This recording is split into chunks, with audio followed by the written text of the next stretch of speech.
You're listening to Cyber 94 Podcast. If you want to break into cybersecurity with real-life experience, go to cyber94.com. Chloe, we're jumping right into a story that feels like it's been pulled from a techno-thriller. But it's all too real. Stryker, a global giant in medical technology, has been hit by a significant cyber attack. Wow. And the fallout is tied directly to the escalating tensions in the Middle East. It's a huge deal, Ben. We're talking about a $25 billion company that makes critical medical and surgical equipment. Right. Their global systems were disrupted by a group calling themselves Handala, a pro-Iranian hacking persona, and they are not being quiet about it. Not at all. In a statement, they framed this as direct retaliation for recent U.S. Israeli strikes in Iran. Okay. This immediately elevates it from a simple criminal hack to an act of geopolitical signaling. They're making a very loud and very public statement. And their claims are massive. Handala posted on social media that they wiped data from over 200,000 of Stryker's systems, servers, and mobile devices. Yeah. While we always take these claims with a grain of salt, Stryker themselves confirmed a global network disruption to their Microsoft environment. Right. Which is a serious admission. So let's get into the mechanics here. When we hear cyber attack, most of us immediately think of ransomware, files getting locked up with a demand for money. Right. But Stryker explicitly said that's not what happened. So what did? This is what makes the attack so sophisticated and, frankly, so scary. The current analysis suggests the attackers didn't need to use traditional ransomware or wiper malware. Okay. Instead, they played a much smarter game.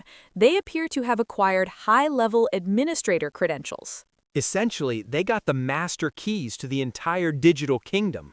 Exactly. With that level of access, they could log into a powerful, legitimate tool that Stryker uses called Microsoft Intune. Right. Think of Intune as the central remote control for a company's entire fleet of computers and phones. In that one dashboard, you can manage, update, and, if needed, wipe every single device. That's terrifying. So instead of breaking in and planting a bomb, Yeah. they just walked into the main control room, used the company's own security system, and pushed a button that said factory reset everything. That's the perfect analogy. It's a technique called living off the land, where you use the target's own tools against them. It's stealthy, incredibly destructive, and points to a well-resourced actor. Wow. Analysts are already noting the overlap between this group, Handala, and other known advanced persistent threat groups linked to Iran's IRGC. This isn't amateur hour. And the choice of target is just as deliberate. Right. Handala's statement called Stryker a Zionist-rooted corporation, making it clear this was a politically motivated attack on a company they see as an adversary. Which, of course, raises the most urgent question for everyone. Are the medical devices themselves safe? Yeah. I mean, imagine a surgical robot being hacked mid-operation. Stryker moved very quickly to reassure customers that their products, like the Mako robotic arm-assisted surgery system, are safe to use. And how can they be so sure about that? It comes down to system design.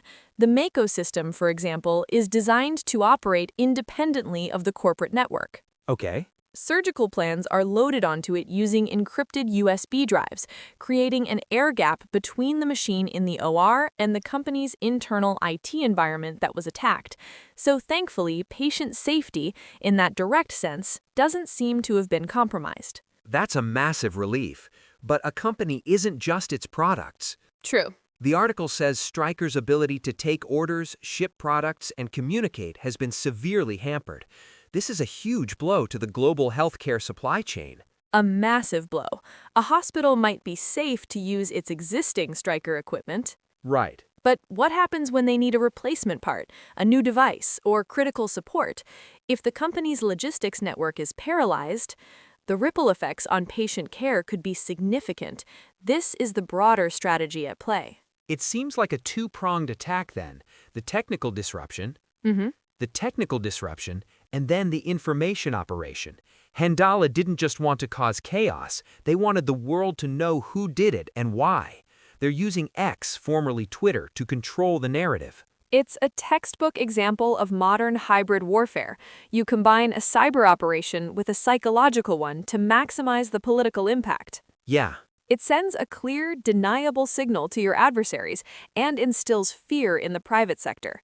It puts every company, especially those in critical infrastructure, on the front lines of a geopolitical conflict. It completely changes the game for corporate security. The threat isn't just a cyber criminal in a basement looking for Bitcoin. No. It's a nation-state with a political agenda using sophisticated techniques to turn your own systems against you. Exactly. This incident is a stark warning that cyber spillover from international conflicts is here, and it's targeting the supply chains we all depend on. It shows that in today's world, a company's network security is a matter of national security. Now, here's a question we'd like you to think about.